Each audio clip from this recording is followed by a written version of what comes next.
आर्थिक मंदी क्या होती है, कब आती है और इसका क्या सॉल्यूशन है। मंदी यानी किसी भी चीज का लंबे टाइम के लिए स्लो या डल मीन्स सुस्त पड़ जाना, और जब इसी को इकोनॉमी के बारे में कहा जाए तो उसे आर्थिक मंदी कहते हैं। इसको और डिटेल में जानने के लिए बने रहिए इस वीडियो में। तो स्टार्ट करती हूँ अपनी वीडियो को।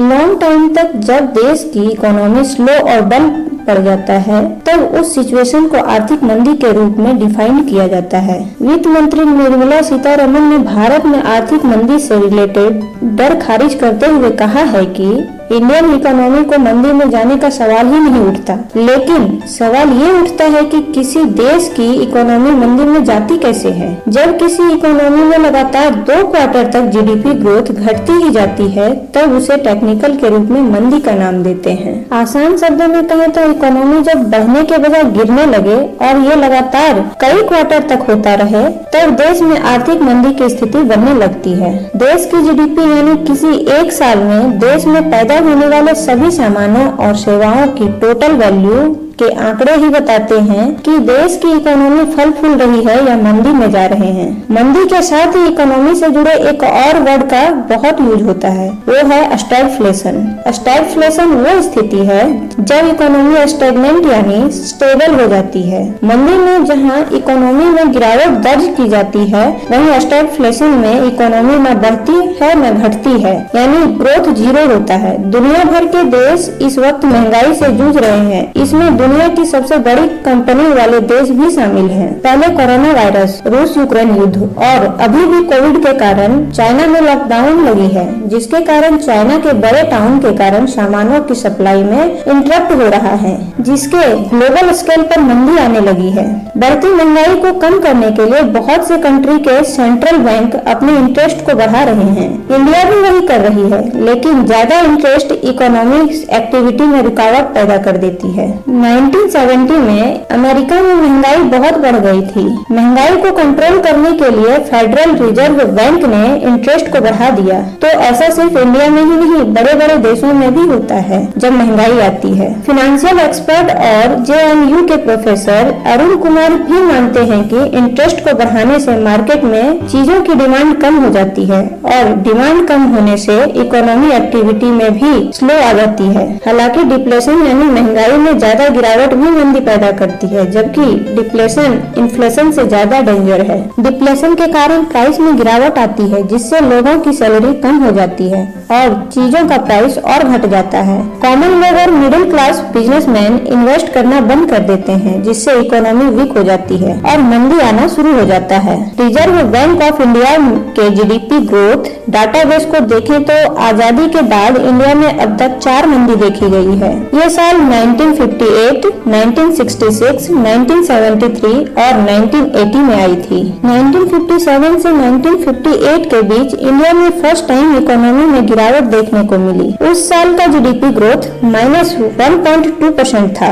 इसके पीछे का कारण इंपोर्ट बिल बहुत बढ़ गई थी, जो 1955 से 1957 के बीच 50% से ज्यादा बढ़ गया था। 1965 से 1966 में ज्यादा सूखा पड़ जाने के कारण इंडिया में जीडीपी ग्रोथ -3.66% हो गया था। फिर 1972 से 1973 में मंदी की वजह बना oil problem. Petroleum producer Arab countries organisation ने उन सारे देशों के ऑयल एक्सपोर्ट करने पर रोक लगा दी थी जो यम किपुर युद्ध में इजराइल के साथ थे।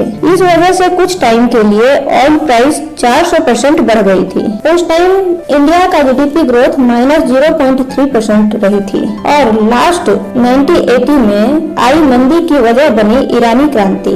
ईरानी क्रांति के कारण दुनिया भर में ऑयल प्रोडक्शन को बड़ा झटका लगा। ऑयल इंपोर्ट की प्राइस बहुत ज्यादा बढ़ गई थी। इंडिया में ऑयल इंपोर्ट का प्राइस 2 गुना बढ़ गया था और इंडिया के एक्सपोर्ट में 8% की गिरावट दर्ज की गई। साल 1979 से 1980 में इंडिया का जीडीपी ग्रोथ -5.2 रहा। साल 2020 में जब पूरी दुनिया में कोरोना वायरस फैल गया तब एक बार फिर इंडिया का इकोनॉमी की हालत खराब खराब हो गई। पूर्व राज्यसभा सांसद और बीजेपी नेता सुब्रमण्यम स्वामी ने मंदी पर वित्त मंत्री निर्मला सीतारमण के दिए बयानों को सही ठहराते हुए कहा कि इंडिया को मंदी में जाने का सवाल ही नहीं उठता। वित्त मंत्री सीतारमण सही कहती हैं, क्योंकि इंडिया की इकोनॉमी तो पिछले साल ही मंदी में चली गई थी। वे कहते हैं कि निर्मला सीतारमण जो भी क्लेम और डाटाबेस पेश कर रही हैं, वो ऑर्गेनाइज्ड सेक्टर के हैंड ओवर से कर रही हैं। उनमें अनऑर्गेनाइज्ड सेक्टर के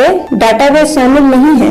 ये बात बिल्कुल सही है कि ऑर्गेनाइज्ड सेक्टर अच्छा कर रही है, बट अनऑर्गेनाइज्ड सेक्टर की हालत बहुत खराब है। उनकी खराब कंडीशन के कारण ही डिमांड ऑर्गेनाइज्ड सेक्टर की तरफ बढ़ रही है। सरकार को पहले ये बतानी चाहिए कि अनऑर्गेनाइज्ड सेक्टर में कितनी बढ़त हो रही है, फिर किसी कंक्लूजन पे पहुंचना चाहिए। सिर्फ ऑर्गेनाइज्ड सेक्टर के डाटाबेस पर आप ये नहीं कह सकते कि मंदी नहीं आ सकती। अरुण कुमार का कहना है कि इंटरेस्ट रेट इंक्रीज हो रही है। दुनिया के बाकी देशों में भी इंटरेस्ट रेट बढ़ा रहे हैं। इससे पूरी दुनिया भर में डिमांड कम हो जाएगी। दूसरी तरफ रूस यूक्रेन युद्ध और चाइना इन्फोर्स लॉकडाउन के कारण सप्लाई चेन इफेक्ट हो रहा है। इसका असर ये हो रहा है कि महंगाई कम नहीं हो रही, तो जब तक महंगाई बढ़ती रहेगी अनऑर्गेनाइज्ड सेक्टर अफेक्टेड रहेंगे और हमारी इकोनॉमी मंदी की ओर जाएगी। प्रोफेसर अरुण कुमार बताते हैं कि किसी कंट्री को मंदी से निकलने के लिए सबसे पहले उसकी इकोनॉमी में इन्वेस्ट बढ़ाने की जरूरत होती है। अगर इन्वेस्ट करेगा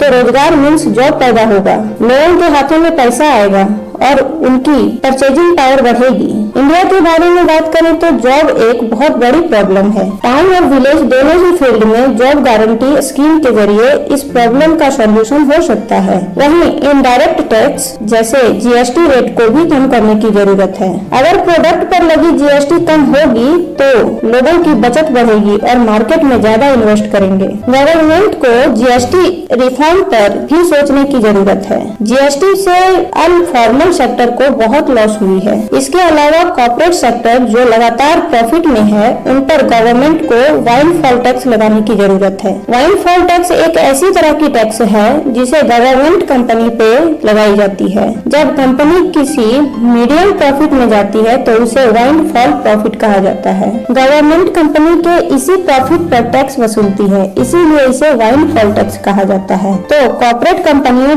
पर टैक्स लगाने से इनडायरेक्ट टैक्स में कटौती करना आसान होगा। इससे आम लोगों की जेब में ज्यादा पैसे बचेंगे और वो ज्यादा इन्वेस्ट करेंगे। तो इसी के साथ अपनी वीडियो को एंड करती हूँ। Bye bye friends.